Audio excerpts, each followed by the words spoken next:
the Supreme Court made an interim order directing the Minister of Finance and the Secretary to the Ministry of Finance not to withhold the monies allocated by Parliament in the annual budget to the Elections Commission for the purpose of holding this election. That has not happened. That is the sole reason for the prevailing uncertainty. In that context, all the parties comprising the opposition in the Sri Lankan Parliament have made a collective decision to embark on a course of action.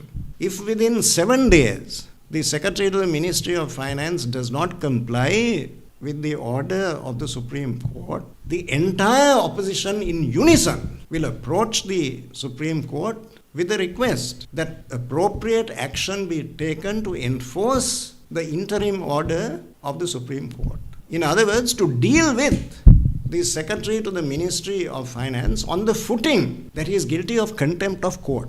He has deliberately disregarded an order given by the Supreme Court. He had not complied with it.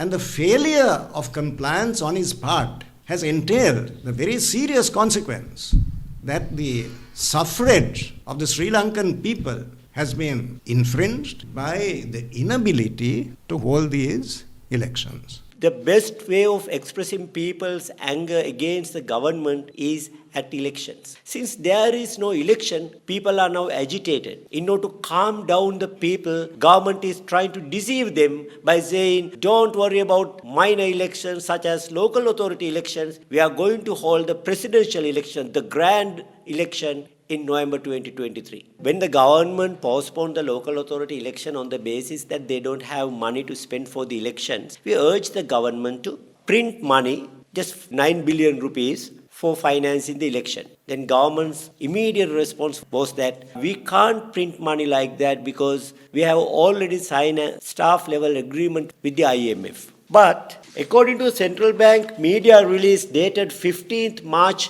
2023, they have printed 113.5 billion rupees worth of treasury bills just in a day. It clearly shows that their argument that they can't print money for financing the election because of the staff level agreement they have signed with the IMF is a baseless lie.